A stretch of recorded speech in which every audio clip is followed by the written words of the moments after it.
The po' boy is a staple in New Orleans, and the best place to get the sandwich right here in the Bay Area is now at Roux. Rick Parsons, also known as Ricky P, is here to show us just why this is a lunch you cannot miss. Good morning. Good morning. So happy to finally meet you. I've heard such wonderful things about you and your cooking, your New Orleans cooking, right? Yes. Let's talk about the po' boy, because Okay. this is something that I know is pretty special to you, and I love this partnership that you have now with Roux and really making sure this is authentic. Well, it is, and the po' boy is a tradition that comes out of New Orleans that is just unmatched.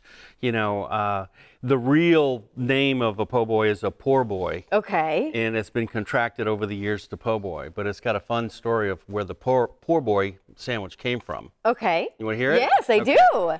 Well, it was in the late 20s when the streetcar company went on strike, and the strikers' barn where they kept the streetcars was right across the street from a restaurant called Martin Brothers.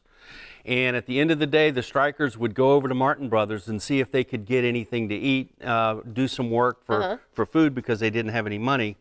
And so the brothers decided that they were going to make some sandwiches on the leftover French bread and feed those poor boys that don't have any money. Oh, I love it though. Afterwards, when the strikers would start coming in, the brothers would look at each other and say, well, here come those poor boys.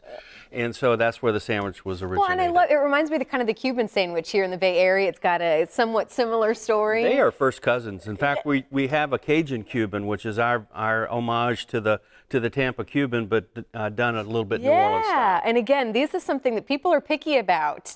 Oh, you know it. I know. So go ahead. Let's start putting this Okay. together. And I want to hear what the secret is to what you think makes the best po' boy. Well, you've got to start with the bread. Okay. That's the key ingredient. You really need to use French bread. And this is a baguette that's made for us specifically. It's a little bit wider than the normal baguettes so that we can actually make a sandwich out of it. And it's got a crispy outside and a real fluffy inside.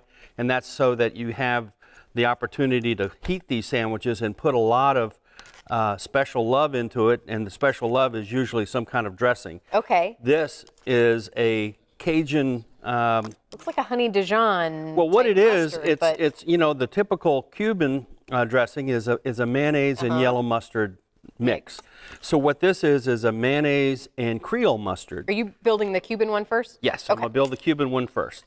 So what this does is it gives the sandwich a juiciness.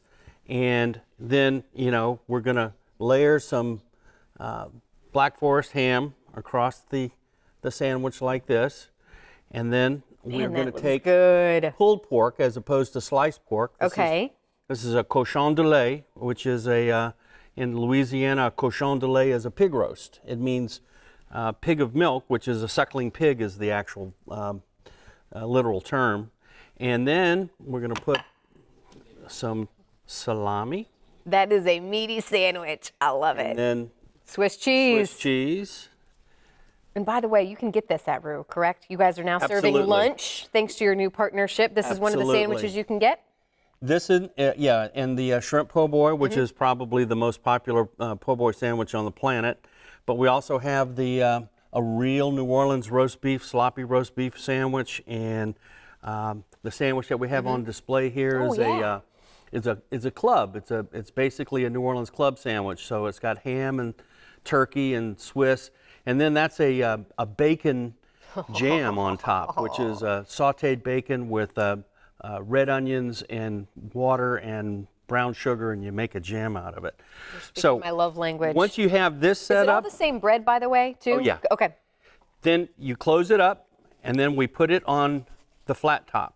We don't have a Cuban press, so we just put it on the flat top and we press it with some weights, and we grill it on both sides. Okay. And then when you get it all nice and hot, you cut it in half, and that's what you're looking at. Oh yeah, show that to the camera. My goodness. It's just, you know, it's just a bite of New Orleans goodness. Well, and I love that you love New Orleans so much. And real quickly, we have just a minute left, but talk about the difference between what you're bringing to Roux, and I think because you were telling me there's a difference between Cajun, right, or Creole, and kind of explain the difference. Well, most people don't understand that Creole and Cajun are two separate types of cooking styles. The simplest way to put it is that Creole, which is a New Orleans style, is city cooking. It's going to use butter and cream and cheeses in their recipes, which is the French influence, okay, along with the Caribbean influence to make it Creole. Cajun cooking is country cooking. It's basically some sort of oil, which in most Louisiana Cajun homes, that's lard. Okay. And flour, and they make a roux, and then they do a one-pot cooking. So everything goes into one pot, and it's basically a stew. Okay. So what are they serving at Roux? We do more Creole. We do have a okay. Cajun influence, of course, because it's Louisiana. Yeah. But if I had to classify it, it's more sophisticated and it's a beautiful restaurant. However you classify it, it's good. That's what it is. And again, I can't tell you how excited I am to have you here. Yes. So again, Roux now open for lunch Tuesday through Friday. They got a great brunch on Saturdays as well. Wonderful. And we can't wait to have you back. Oh, this is thank an you very education much. this morning. I love it. We'll see you soon. Thank you for having me here.